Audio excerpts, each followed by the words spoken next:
राम मंदिर चढ़ावा चोरी कांड को लेकर राजनीतिक बयानों के बीच रामलला के दर्शन के लिए दर्शनार्थियों में कोई कमी नहीं है। राम जन्मभूमि परिसर के कंट्रोल रूम में दर्ज हुए श्रद्धालुओं की संख्या की एक रिपोर्ट वायरल हो रही है, जिसमें 21 जून से लेकर 3 जुलाई के बीच दर्शनार्थियों की संख्या बताई जा रही है। इन 13 दिनों के बीच में 11,54,793 लोगों ने दर्शन किए, जबकि इस रिपोर्ट में बीते साल 2025 में 9,12,540 लोगों ने ही दर्शन किया था। मंदिर निर्माण समिति के अध्यक्ष नृपेंद्र मिश्र ने भी पुष्टि की है कि मंदिर में आने वाले दर्शनार्थियों की संख्या में कोई कमी नहीं हुई है। संतों की माने तो भगवान रामलला का दर्शन करने वाले श्रद्धालुओं में कभी भी कमी नहीं हो सकती। बड़ा भक्त माल के महंत अवधेश दास कहते हैं कि अयोध्या की संख्या तब नहीं घटी जब मुलायम सिंह यादव ने गोली चलाई थी। लाखों कार सेवक मार दिए गए, तब भी अयोध्या में संख्या कम नहीं हुई और न ही कभी अयोध्या का साधु भूखा रहा।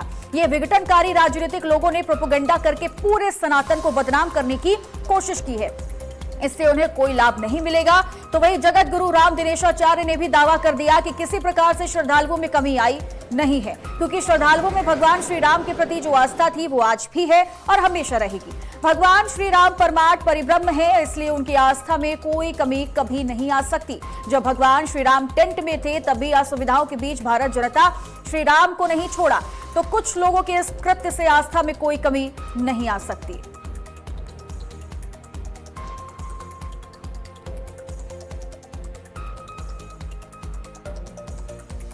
कहीं पर अनेक श्रद्धालुओं से बात करने के बाद मैं आपको आश्वस्त करूंगा कि कहीं एक मात्र भी उनके मन में यह नहीं था कि इस मंदिर में व्यवस्था या मंदिर में भगवान राम के प्रति आस्था या जो अर्चना होती है, आरती होती है, कहीं पर कोई शिकायत नहीं थी। एकमात्र जवाब मिलता था, अगर मैं पूछूं उनसे कि आपको कैसा लगा, तो एकमात्र पिछले महीनों से मैं ये पूछता हूं, जवाब होता है, अरे भगवान के मंदिर में आने में कैसा लगेगा, इससे अच्छा कहां हो सकता है। तो यही वहां पर लगा। अयोध्या की संख्या तो तब नहीं घटी जब मुलायम सिंह ने गोली चलाई। लाखों कार सेवक मार दिए गए तो भी अयोध्या की संख्या कम नहीं हुई और अयोध्या का साधु भूखा नहीं मरा आज तक, और अयोध्या का साधु बाद में ही भूखा नहीं मरेगा। ये सब विघटनकारी जो राजनीतिक लोग हैं, इन लोगों ने प्रोपेगेंडा करके पूरे सनातन को बदनाम करने की कोशिश किया है, लेकिन सनातन को बदनाम करने से उन्हें कुछ मिलने वाला नहीं है लाभ। मुझे नहीं लगता है किसी प्रकार से श्रद्धालुओं में कमी आई, क्योंकि श्रद्धालुओं ने भगवान श्री राम के प्रति जो आस्था थी वो आज भी है और आज भी नहीं, वो हमेशा से रहेगी, क्योंकि भगवान श्री राम परमात्मा है, ब्रह्म है, उनमें और उनकी श्रद्धा में भारत की जनता में कभी कोई कमी आ ही नहीं सकती है। आज मंदिर बन गया तब नहीं, जब भगवान श्री राम टेंट में थे, इतनी असुविधाओं के बीच भी भारत की जनता कभी राम जी को नहीं छोड़ी है। तो मुझे नहीं लगता है कि कुछ लोगों के इस प्रकार कृत्य करने के बाद भारत की जनता की आस्था में कोई कमी आनी। ज्यादा जानकारी देने के लिए हमारे डिप्टी एडिटर हरीश शरण हमारे साथ जुड़ चुके हैं।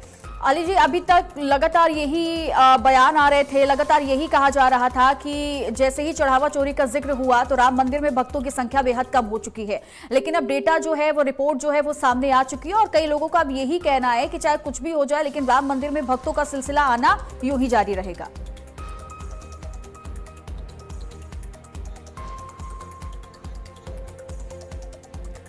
तो संपर्क नहीं हो पाया, हम दोबारा से कनेक्ट करने की कोशिश करेंगे, लेकिन ये बड़ी जानकारी हम आपको बता रहे हैं। जहां चढ़ावा गबन के बाद भी अयोध्या में भक्तों के आने का सिलसिला लगातार जारी है और लाखों की संख्या में भक्त अब तक भगवान श्री राम के रामलला के दर्शन कर चुके हैं। चूंकि रिपोर्ट एक साझा की गई है, 13 दिनों में 11 लाख से ज्यादा लोगों ने दर्शन किया है।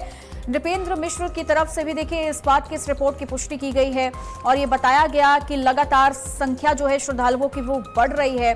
और अब कई साधु संतों का ये कहना है कि इतनी सारी विघटन आई है, इतनी सारी समस्या आई, तब अयोध्या में भक्तों का सिलसिला आना जारी रहा है, श्रद्धालु लगातार आते रहे हैं। तो अब ऐसा क्या हुआ जिसके बाद श्रद्धालुओं की संख्या में कमी आएगी? ऐसा कभी नहीं हो सकता कि श्रद्धालुओं की संख्या में कमी आएगी।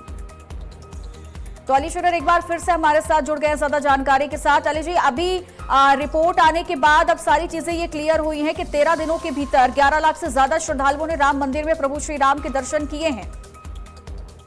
देखिए, बिल्कुल निश्चित तौर पर चित्रा इस बात से इनकार नहीं किया जा सकता। जिस तरह से रिपोर्ट SIT बड़े बड़े खुलासे कर रही है, उसके बाद कई सारे इशारे अन्य ओर जा रहे हैं। जैसे कि 27 अप्रैल से 5 जून के बीच में तमाम श्रद्धालु आए, इस बीच में तमाम CCTV फुटेज गायब की गई। ये भी SIT ने खुलासा किया है कि इस बीच में जो चढ़ावा की गिनती करते थे कर्मचारी, उन्होंने नोटों के मंडल गायब किए हैं। लेकिन किसके इशारे पे किए, ये एक बड़ा सवाल है। इस पूरे मामले को देखते हुए सुप्रीम कोर्ट में याचिका दाखिल की गई थी। आज 4 याचिकाओं पर चीफ जस्टिस ऑफ इंडिया की जो पीठ है, यानी कि सूर्यकांत की अध्यक्षता वाली आज पीठ सुनवाई करेगी 11 बजे।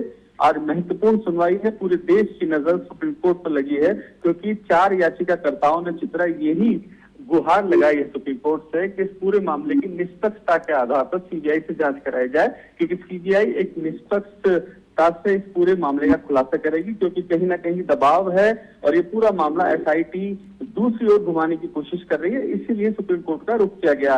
लेकिन आज 11 बजे सुनवाई होगी, उसके बाद सबकी निगाहें टिकी हुई है कि आखिरकार सुप्रीम कोर्ट क्या रुख लेता है इस पूरे मामले को देखते हुए। चित्रा, ठीक है, सुप्रीम कोर्ट क्या कुछ फैसला सुनाएगा ये तो फिलहाल अभी इसके लिए इंतजार करना होगा। लेकिन जांच एक तरफ चल रही है, अलग अलग एंगल से जांच की जा रही है। अगर हम बात करते हैं अभी वर्तमान की, तो SIT की जांच का सिलसिला कहां तक पहुंचा है?